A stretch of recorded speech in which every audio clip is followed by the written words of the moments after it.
আসসালামু আলাইকুম। আজকে আমার আলোচনার বিষয় হলো কেয়ারটেকার সরকার এবং গণতন্ত্র। আচ্ছা বলুন তো, কেয়ারটেকার সরকার গণতন্ত্রের সাথে যায়? আসলে আমি আমার যে অবস্থান থেকে আমি একটা জিনিস পরিষ্কার বলতে চাই যে কেয়ারটেকার সরকার গণতন্ত্রের সাথে যায় না।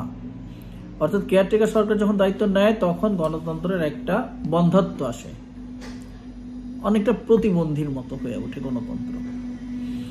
হ্যাঁ, আমরা কেয়ারটেকার সরকার কনসেপ্টে এনেছিলাম যখন একটা স্বৈরাচারী সামরিক সরকারের পতন ঘটেছে, একটা রাজনৈতিক শূন্যতা দেখা দিয়েছে, সরকারের জায়গায় সরকার গঠনের একটা প্রক্রিয়া, সুন্দর প্রক্রিয়া, নিরপেক্ষ সুন্দর প্রক্রিয়া দরকার ছিল। সেই সময় আমরা কেয়ারটেকার সরকার চেয়েছি এবং সেই কেয়ারটেকার সরকার দিয়ে আসলে সুন্দর একটা নির্বাচন হয়েছে, যেটা একটা মডেল বলা যেতে পারে। কিন্তু সেই সময় সরকারেও যারা হেরেছে তারা বলেছে কারচুপি হয়েছে। আমার মনে বাংলাদেশের এই সর্বকালের মানে সেরা নির্বাচন ছিল সেটা, কিন্তু সেটাও যারা হেরেছে তারা কারচুপি হয়েছে এমনই বলেছে। ঠিক একইভাবে পরবর্তী যতগুলো কেয়ারটেকার সরকারের অধীনে নির্বাচন হয়েছে, যারা হেরেছে তারা মানে সরকার কারচুপি হয়েছে, আর যারা জিতেছে একদম নিরপেক্ষ, স্বাধীন, সাধারণ মানুষ অনেক উৎসবমুখর পরিবেশে ভোট দিয়েছে, এমনটি বলেছে। এখন আমি সেই জায়গায় নিয়ে আলোচনা পরে করবো অন্য একটা আলোচনায়। তো এখন যেটা বলতে যাচ্ছি যে কেয়ারটেকার সরকার সে সময় ছিল একটা সামরিক স্বৈরাচারী সরকারের পতনের সময়। আমার মনে হয় এই জিনিসটা আর চর্চা করার প্রয়োজন নাই। বরং জিনিসটা হচ্ছে কি, আমরা যদি বিগত সরকারের সময়টা অ্যানালাইসিস করবো, আমি জানি অনেকে আমার সাথে একমত হবেন না, কিন্তু এই জায়গাটাতে আমি একটাই কথা বলতে চাই, দিস ইজ দ্য ওয়ে। যে নির্বাচন গণতন্ত্রের জন্য লড়াই করা। হাসিনা সরকার একটা ফ্যাসিস্ট সরকার, আমরা তার অধীনে একটা নির্বাচন দিয়েছে। আমার মনে হয় যদি অন্যান্য বিরোধী দলরা যদি প্রকৃত নির্বাচনে অংশগ্রহণ করতো, হাসিনার দমন নিপীড়ন চলতো, সেই জায়গায় কিন্তু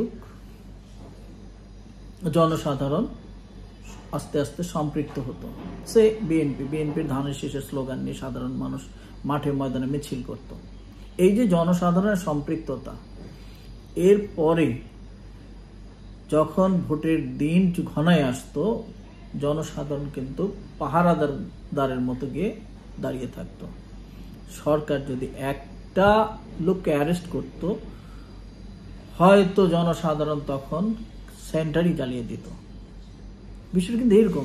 আমার কাছে কেন যে আমি এই জায়গাটাতে বুঝি না যে রাজনৈতিক দলগুলা তাদের যে কতখানি তারা, আমার কাছে লাগে যে জিনিসটা হচ্ছে যে সেইভাবে তারা বলে যে দলীয় সরকারের উপরে তারা দেশের জনসাধারণই মানে সকল ক্ষমতার উৎস, এই কথাটা বলে, কিন্তু জনসাধারণ উপরে কিন্তু কত নির্ভর করে। আপনারা লক্ষ্য করুন, গত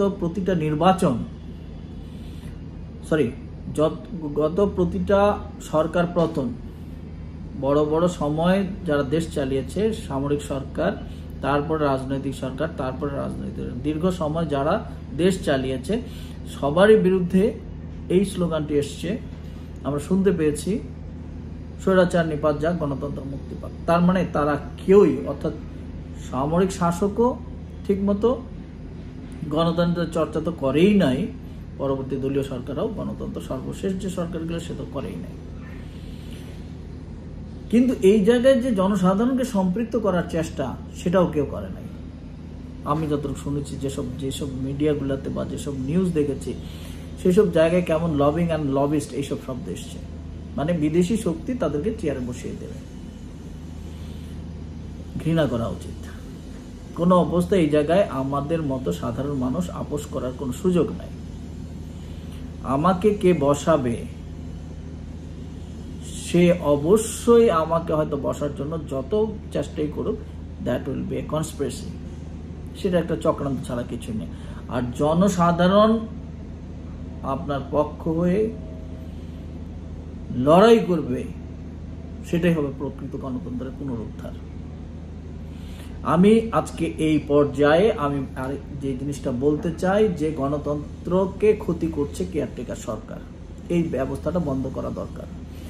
আসুন না, প্রফেসর আলী রিয়াদ সাহেব আমেরিকান রাষ্ট্রবিজ্ঞানী, তাকে বলুন না আমেরিকা গিয়ে আমেরিকান সরকারকে বলতে, গভর্নমেন্টকে বলতে যে এরকম একটা বিল পাস করতে তাদের পার্লামেন্টে, যে কেয়ারটেকার সরকার অনেক আধুনিক এবং মানে খুব মডার্ন একটা পলিটিক্যাল সায়েন্সের একটা থিওরি, সেটা ইমপ্লিমেন্ট করতে।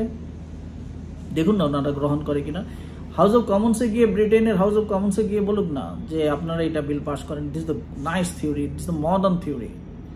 কেন বাংলাদেশে আসে বা মানে জাস্ট গিনিপিগের মতো চর্চাটা? হ্যাঁ করেছেন, আরো 3-4টা হয়ে গেছে, এখন থামুন। জনসাধারণকে দিন, লড়াই করে গণতন্ত্র আসুক। লড়াই করতে করতে একদিন সুন্দর একটা সংস্কৃতি তৈরি হবে। যেমন যেমন জমির সীমানা নির্ধারণের ক্ষেত্রেও দুই পক্ষ বিবাদ হয়, বিবাদ না হলে সীমানাটা সুনির্দিষ্ট হয় না। গণতন্ত্রের জন্য আমার প্রতিটি দলের মধ্যে আলোচনা, একই সাথে গণতন্ত্রের লড়াই। আমি নিশ্চিত গণতন্ত্র আসবে, গণতন্ত্র প্রতিষ্ঠা পাবে, সেটা জনসাধারণকে নিয়ে করুন, কোনো বিদেশি শক্তির সাহায্য ছাড়া। দেশের জন্য মঙ্গল হবে, দেশের মানুষ আপনার প্রতি আস্থা আনবে। এখন যে কেয়ারটেকার সরকার, তার মানেই আপনারা বলে দিচ্ছেন যে আপনাদের পরস্পরের প্রতি পরস্পরের কোনো আস্থা নেই। এই ধরনের যদি আস্থা নেই, মানে জিনিসটা হচ্ছে যে all are not reliable for a good election.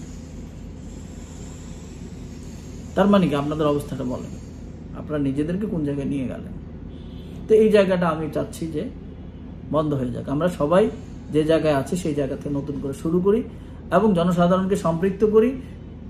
আমার মনে হয় যে গণতন্ত্র সুন্দর একটা চর্চা চলে আসবে এবং এখান থেকে যেটা আসবে প্রকৃত গণতন্ত্র, অর্থাৎ জনসাধারণ পরিচালনা করবে সরকারকে, সরকার পরিচালনা করবে দেশকে। এমনই একটা গণতন্ত্র আমি চাই। সবাইকে ধন্যবাদ, এখানেই শেষ করছি।